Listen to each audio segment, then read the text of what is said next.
هیچ وقت نمیدانید در زندگی چه اتفاقاتی منتظر شماست. گاهن وقتی اتفاق بدی برای ما میافتد فکر میکنیم که دیگر راه چاره‌ای برای نجات از آن نداریم. در این ویدیو به زندگی عجیب و اتفاقات بدی که برای این پیرزن رخ داد نگاه میکنیم. قبل از تماشای این ویدیو حتما عضو کانال شوید و دکمه زنگوله را بزنید و با لایک کردن این ویدیو از ما حمایت کنید و در ادامه با کانال کلید اسرار همراه شوید.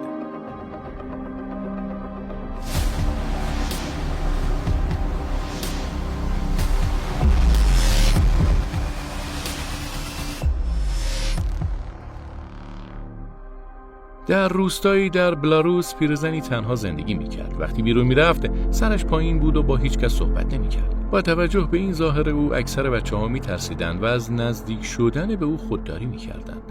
مردم نیز راجع به این پیرزن داستان‌هایی تعریف میکردند. بسیاری بر این باور بودند که او یک جادوگر است. هیچ کس دوست نداشت در نزدیکی خانه این پیرزن خانه بخرد و زندگی کند. روزی یک زن جوان بدون اینکه او را بشناسد در نزدیکی او خانه‌ای خرید. خانه او چسبیده به خانه پیرزن بود. زن جوان وقتی پیرزن را بیرون خانه‌اش دید به او صبح بخیر گفت، ولی پیرزن به او جوابی نداد. زن جوان بدون اینکه نگاهش را از پیرزن بردارد به سمت خانه‌اش رفت. پیرزن نگاه خصمانه‌ای به او کرد. زن وقتی فهمید که هیچ کس در روستا با او صحبت نمی‌کند ترسید، اما از طرفی نیز دوست داشت داستان زندگی او را بداند. زن جوان بچه داشت.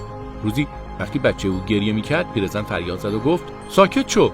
زن بسیار شوکه شد و سعی کرد بچه‌هایش را ساکت کند. بچه از مادرش پرسید این پیرزن چرا تنها زندگی می‌کند؟ بچه ندارد؟ مادرش در جواب گفت نه، او تنها زندگی می‌کند و به همین دلیل خیلی افسرده است. زن جوان که شوهرش او را ترک کرده بود با 3 بچه زندگی می‌کرد.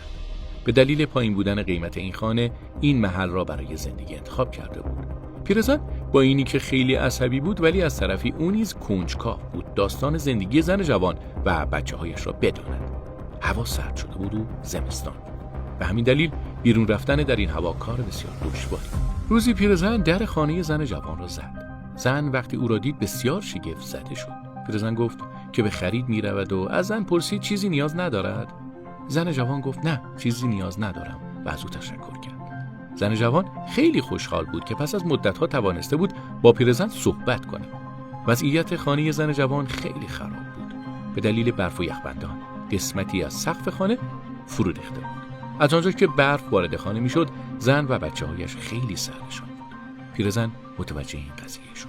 به زن جوان گفت که تا فصل تابستان می‌تواند در خانه او بماند. پس از سالها کسی می‌خواست وارد خانه پیرزن شود. زن از طرفی خوشحال بود ولی از طرفی نیز نگران بچه‌هایش بود. او به دلیل اینی که بچه‌ها از پیرزن می‌ترسیدند نمی‌خواست به آنجا برود، اما چاره‌ای جز رفتن نداشت. زن جوان پس از مدتی فکر کردن قبول کرد که به خانه او برود. پیرزن گفت که اصلا نگران نباشد و هر طور که بخواهد می‌تواند در خانه او زندگی کند. فقط یک شرطی که داشت این بود که هیچ کس حق ندارد به اتاق زیر شیروانی برود. خانواده‌ای که در این خانه گرم ساکن شده بودند بسیار خوشحال بودند. زن جوان یک روز به پیرزن گفت که چرا تنها زندگی می‌کند. پیرزن چون دیگر تنها نبود بسیار خوشحال بود و تصمیم گرفت حرف‌هایی که به هیچ کس نگفته بود را بگوید. پیرزن زمانی خیلی پولدار بود. پیرزن در گذشته با خانواده‌اش زندگی شاد و خوبی داشت، ولی در روستا افرادی بودند که به پول و دارایی او نظر داشتند. ناگهان شوهر پیرزن تصمیم می‌گیرد خانه را ترک کند. پیرزن وقتی می‌خواست تمام ثروتش را بین 2 پسرش تقسیم کند، از طرف پسرانش بیرون انداخته شد. آنها به اطرافیانش نیز گفتند که مادرمان مرده است. ولی سورپرایز بدی در انتظار پسران پیرزن بود. افرادی وجود داشتند که چشمشان به دنبال ثروت آنها بود. پسرها به همین دلیل از روستا فرار کردند و آن افراد آمدند و خانه را خالی کردند. سپس به همه گفتند که خانه نفرین شده است.